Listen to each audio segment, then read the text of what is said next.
kembali di channel Dagelan Ngawur. Videonya campur-campur, yang nonton poro sedulur, kawan-kawanku semua. Di konten video kali ini saya ingin sedikit memberikan satu istilahnya tips ya. Walaupun saya channelnya masih kecil, tapi kan juga tidak apa-apa seandainya saya itu memberi satu kebaikan ya,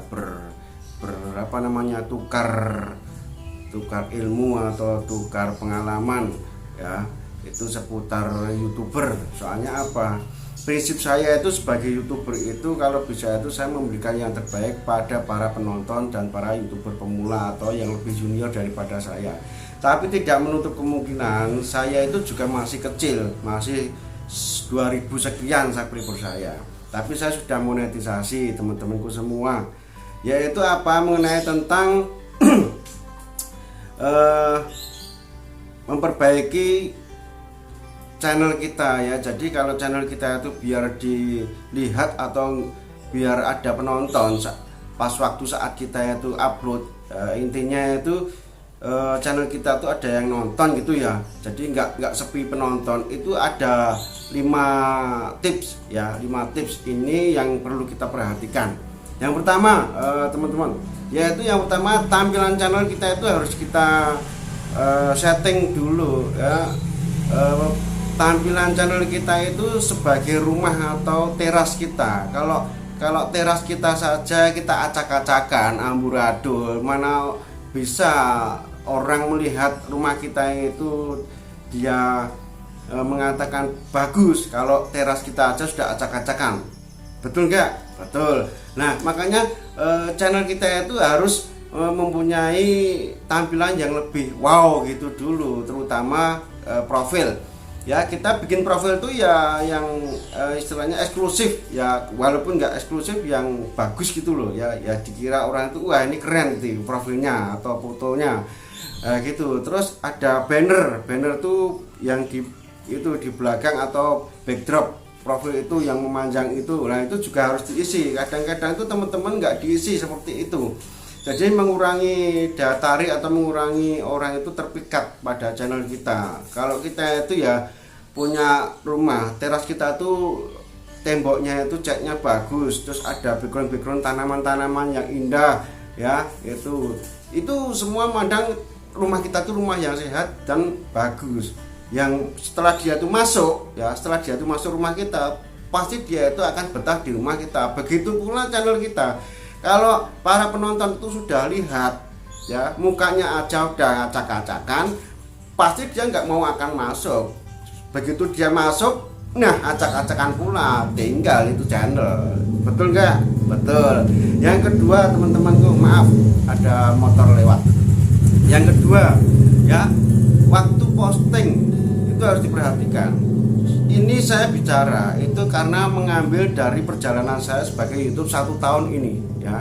Karena 1 tahun ini saya itu sudah bisa monetisasi ya. Itu makanya saya sebagai untuk memberikan ucapan terima kasih saya bikin video ini ya. Jadi monggo yang mau diterima ya silakan, yang enggak ya enggak apa-apa.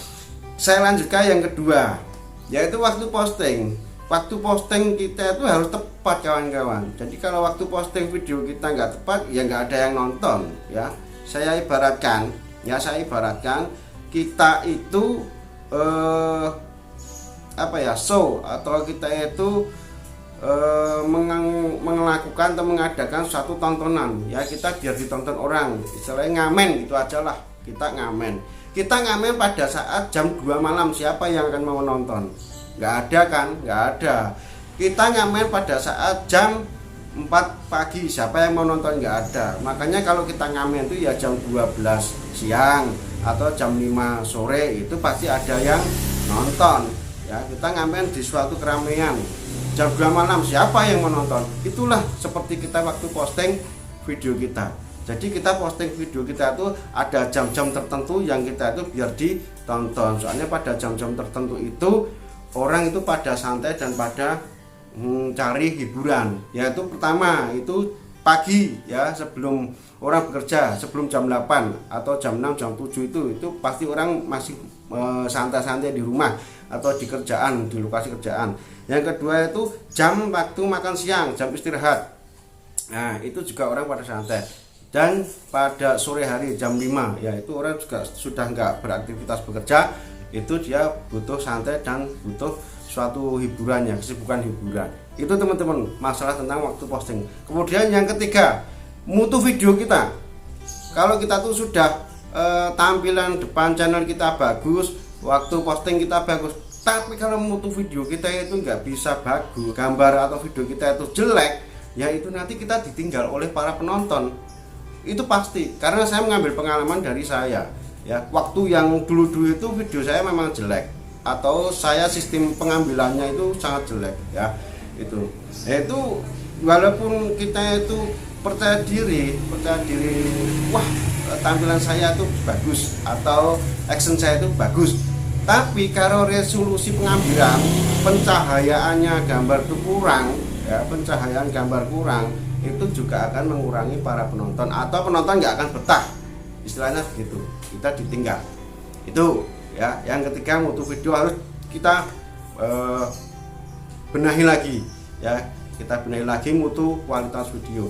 Yang keempat itu masalah thumbnail ya. Masalah thumbnail itu sangat sepele, tapi itu bikin fatal konten kita. Thumbnail itu kalau bisa itu kalau ada foto kita di pojok gitu, tulisan itu juga di sisi kita itu yang sedikit tapi singkat, tapi itu memiliki makna yang sangat berarti gitu teman-teman.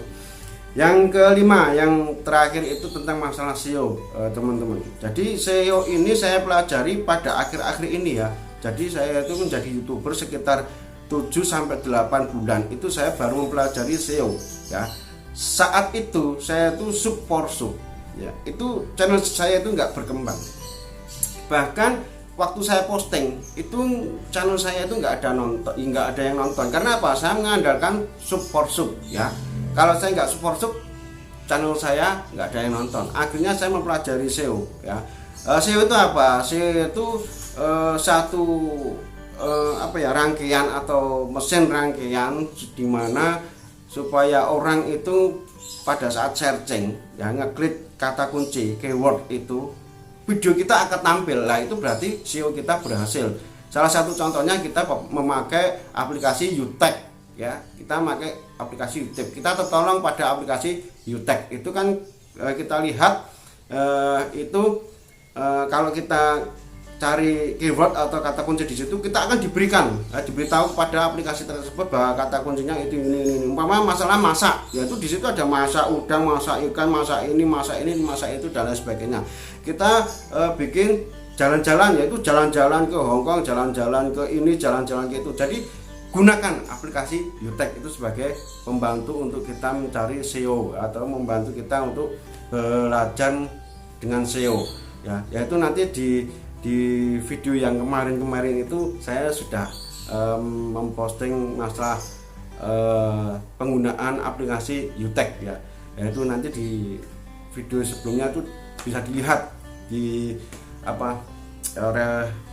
tatanan video saya ya, supaya video kita itu banyak yang nonton. Itu ada aplikasi Utech di situ, dicari aja nggak apa-apa teman-teman. Nah itu ya, di situ nanti kita ngisi di deskripsi ya. Di deskripsi itu harus ada hashtag video kita. Kalau tentang masak ya berarti memasak udang viral, auto meledak ya, dikasih hal semacam itu aja. Masak dengan mudah gitu. Jadi kita itu kasih hal-hal yang di YouTube itu jika kita searching itu sudah ada, kasih aja itu. Waktu kita searching seandainya masak itu kan ada masak ini masak itu, lah itu dipakai hashtag aja dan dipakai tag di settingan YouTube kita ya. Jadi dikasih, atau kita maaf loh ya, itu mencari satu channel yang channelnya itu meledak ya, itu dibagikan atau di share terus di copy link, itu dicari di aplikasi Utech itu juga ada, kita salin di sana ya. Maaf ada motor lewat, kita salin di situ di aplikasi Yutek itu bakalan kita itu menemui yang namanya tagar atau hashtag di channel yang meledak itu. Nah, kita pakai aja itu. Jadi sistemnya kita masuk ke channel yang meledak itu, kita salin ya, kita salin. Setelah itu kita tempel di aplikasi Yutek itu nanti akan kelihatan hashtag dan tag yang ada di channel meledak tersebut. Begitu teman-teman. Jadi 5 tip ini saya jadikan patokan saya atau saya jadikan prinsip saya, walaupun channel saya masih kecil ya, tapi setidaknya saya juga ingin bahwa teman-teman itu juga sukses seperti saya, kita bersama-sama sukses. Oh ya, jangan lupa dengan ikut di komunitas ya, ikut di komunitas itu juga menjamin keberhasilan kita. Kalau kita ikut di komunitas ya, kita ikut di komunitas, nimbrung di kolom komunitas channel yang sudah besar, cuman kita bikin status terus kita cuman melihat aja tanpa kita itu masuk atau mengunjungi channel yang ada di situ, kita juga nggak akan ditonton sama teman-teman yang ada di komunitas. Itu benar sekali. Jadi kalau kita itu mau ditonton atau dikunjungi dari penghuni komunitas itu, ya kita mau mengunjungi ya, kita mengunjungi. Setelah nanti kita mengunjungi, pasti dia itu atau mereka itu akan mengunjungi kita karena dia tahu, karena asalnya itu dari komunitas. Apa? Notifikasinya itu. Itu teman-teman. Assalamualaikum warahmatullahi wabarakatuh.